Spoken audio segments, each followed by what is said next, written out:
Les imams en ont rêvé, le Covid l'a fait.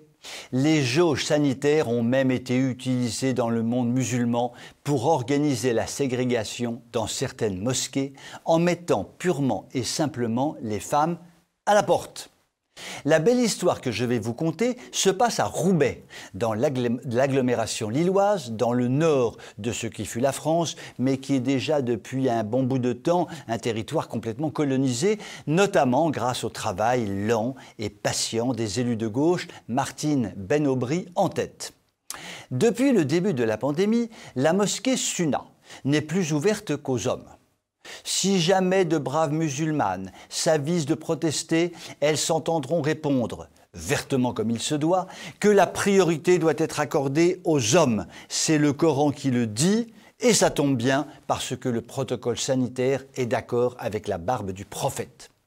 À la mosquée Sunna, ce n'est pas premier arrivé, premier servi, c'est les hommes d'abord. Chez nous, dans notre bonne vieille civilisation chrétienne en voie de disparition, on avait coutume de dire « les femmes et les enfants d'abord ». Mais là, c'est manifeste, on n'est pas dans le même monde. Certaines fidèles, ainsi conduites, se plaignent à juste titre. C'est dommage qu'au XXIe siècle, il y ait encore ce genre de mentalité. Quelle image donne-t-on de notre religion ? C'est désolé une pratiquante qui s'est vue refuser l'entrée de la mosquée. En voilà une qui croit à l'islam RATP, religion d'amour, de tolérance et de paix. On ne lui a pas expliqué à cette délicieuse pratiquante musulmane qu'entre l'islam et les femmes, c'était un peu tendu. À force de regarder BFM TV, elle s'est certainement imaginé qu'en fait, l'islam était une religion très sympa, très moderne et très ouverte, avant de se heurter à la dure réalité d'une porte fermée. Le vice-président de la mosquée a assuré qu'il ne s'agissait pas d'une question d'exclusion, mais d'un problème de place, tout en ajoutant qu'il était préférable que les femmes prient à la maison. Les femmes ne sont pas exclues, elles sont juste mises à part, vous comprenez?